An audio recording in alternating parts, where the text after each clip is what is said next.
கிளி தந்தான கிளி தந்தான அட்ட தந்தான கிளி தந்தான கிளி தந்தான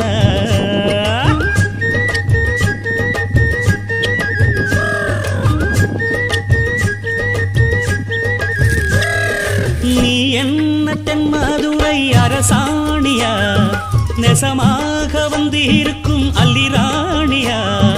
நான் என்ற எண்ணம் கொண்டு நடக்காதம்மா நடந்தா தங்கையா கிட்ட நடக்காதம்மா இல்லாதத பொல்லாதது எல்லாருக்கும் சொல்லாது எம்மா எம்மா சும்மா சும்மா அங்கே இங்கே துள்ளாது பெண்ணாக வந்தாலே பெரும்பாகியம் முன்னோர்கள் சொன்னாரடி ஒரு வாக்கியம் வாயாடியே போல பெண்ணாலே பெண்ணின் புகழ் மங்கும் தன்னாலே பாட்டு படிக்கும் குயிலே